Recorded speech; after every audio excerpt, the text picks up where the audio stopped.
अस्सलामुअलैकुम वरहमतुल्लाहि वबरकातुहू। मैं हूँ मुसन्निफ़ा शमा परवीन मरियम और आप देख रहे हैं मेरे नावल का 17वां एपिसोड परछाई। तो चलिए देखते हैं क्या अब आगे क्या होता है। मोमिना बेगम उस अनजान परछाई के बारे में सोचने लगी और सोचते सोचते नींद की वादियों में पहुँच गई। वो धीरे धीरे सुनसान सी धुआंधार वादियों में चल रही थी। उसे एहसास नहीं हुआ और वो चलते चलते फिर उसी दीवार के पास पहुंची जो उसने पहले भी ख्वाब में देखा था। और अचानक वो धुआं गायब हो गया और फिर वो परछाई उसे ख्वाब में पहली बार नज़र आई और मोमिना को बगौर देखते हुए बोली, तू मेरे बारे में मत सोच, तू मेरी फ़िक्र करना छोड़ दे और अपने महल में आए दुश्मनों को तलाश कर और देख कौन कौन तेरे महल में घूम रहा है। और इतना कहकर वो परछाई उसे ज़बरदस्ती धकेल रही थी, गोया कि अपने से दूर कर रही थी। यहाँ तक कि घबराहट से मोमिना की आंख खुल गई और वो उठकर बैठ गई। उसकी नींद पूरी तरह खुल चुकी थी और वो सोचने लगी कि मैंने ख्वाब में आज उस परछाई को कैसे देख लिया। लगता है महल में सब लोग देख रहे हैं हर रोज़, इसीलिए मुझे वो ख्वाब में दिखाई देने लगी। मगर वो परछाई है कौन? और फिर उसका ध्यान उस परछाई की बात पर चला गया जो बोल रही थी कि जाकर देख तेरे महल में दुश्मन घूम रहे हैं। और वो घबरा गई कि पता नहीं क्या सच में दुश्मन हमारे शाही महल में घूम रहा है। और सोचते सोचते मोमिना की नज़र खिड़की के पास पड़ी। उस शाही कमरे की खिड़की काफ़ी बड़ी थी, उसमें शीशा लगा हुआ था और खूबसूरत मखमली पर्दे भी लगे हुए थे। अचानक उसे वहाँ से किसी के गुज़रने की परछाई नज़र आई। उसने दबे पाँव शीशे को ज़रा सा खोलकर पर्दे की आड़ से देखा कि वही परछाई धीरे धीरे दालान की तरफ बढ़ रही थी, जिस परछाई को महल में अक्सर लोग देखा करते थे। मोमिना को उसकी परछाई को देखकर खौफ आने लगा और फ़ौरन शहंशाह को उठाने लगी। शहंशाह शहरयार ने पूछा, क्या बात है मोमिना बेगम, आप इतनी रात को क्यों जाग रही हैं?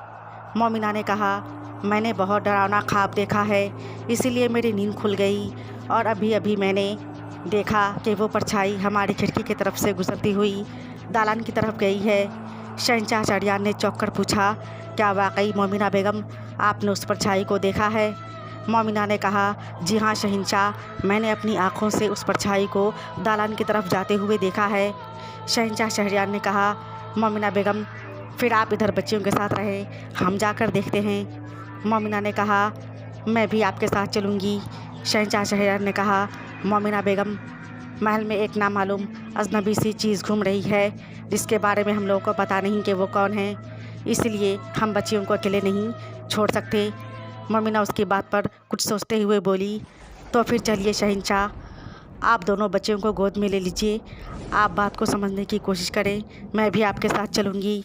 शहंशाह शहरयार मान गया और वो दोनों, शहंशाह शहरयार और मोमिना बेगम दोनों बच्चियों को पकड़े खामोशी से दबे पाँव कमरे का दरवाज़ा बाहर से बंद करके दालान की तरफ मुड़े ही थे कि मोमिना ने धीरे से शहंशाह से कहा, शहंशाह मैं चाहती हूँ कि आप अपने उस्ताद दुर्वेश अजीज़ बख्तियार साहब को भी साथ ले चले तो ठीक रहेगा। हम लोगों को उस परछाई का जल्द से जल्द पता लगाना बहुत ज़रूरी है, वरना क्या पता वो कब किसी को कोई नुकसान पहुंचा दे। शहंशाह शहरयार ने कहा, लेकिन उस परछाई ने तो हमारी जान भी बचाई थी। मोमिना बेगम ने कहा, हो सकता है कि उसने हमारी जान इसलिए बचाई हो ताकि हम उसे नेक दिल और दोस्त समझकर उस पर नज़र रखना और उसका पीछा करना छोड़ दें। शहंशाह शहरयार ने कहा, आप ठीक कह रही हैं मोमिना बेगम, चलिए दुर्वेश अजीज़ साहब को लेकर चलते हैं। और वह दोनों अब दुर्वेश अजीज़ बख्तियार को परछाई के बारे में बताकर उन्हें भी अपने साथ दालान की तरफ ले जा रहे थे। वो तीनों दालान की तरफ एक दीवार के पास दुर्वेश अजीज़ के कहने पर रुक गए। उन तीनों ने देखा कि वो नामालूम अजनबी परछाई नमाज़ पढ़ रही थी और अब उठ ही रही थी कि उन तीनों पर नज़र पड़ते ही वो अचानक चलते चलते बड़ी तेज़ी से न जाने कहाँ गायब हो गई। अजीज़ दुर्वेश उस परछाई की ऐसी हरकत देखकर बहुत गहरी सोच पे डूब गया और शहंशाह शहरयार और मोमिना बेगम एक दूसरे को देखने लगे। मोमिना ने शहंशाह से कहा, आखिर वो परछाई ही क्यों दिखाई देती है, कोई भी उसका जिस्म क्यों नहीं देख पाता।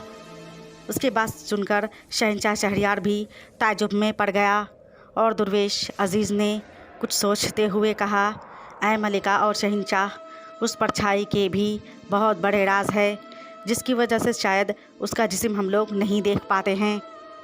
पर कोई बात नहीं, जब तक उस परछाई का मसला हल नहीं हो जाता और उसकी सच्चाई जाहिर नहीं होगी तब तक हम यहीं रहेंगे और आप लोगों का पूरा साथ देंगे।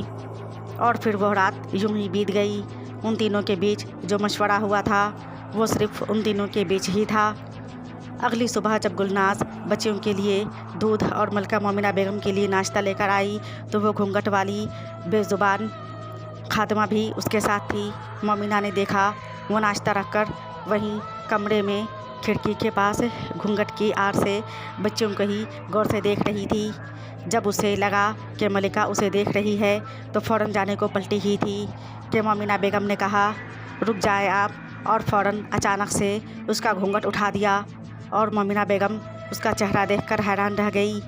तो आखिर घूंघट के पीछे कौन थी और मोमिना अब उसे देखकर आगे क्या करेगी, ये जानने के लिए देखिए नेक्स्ट एपिसोड नेक्स्ट टाइम। तब तक के लिए अल्लाह हाफिज़, शुक्रिया।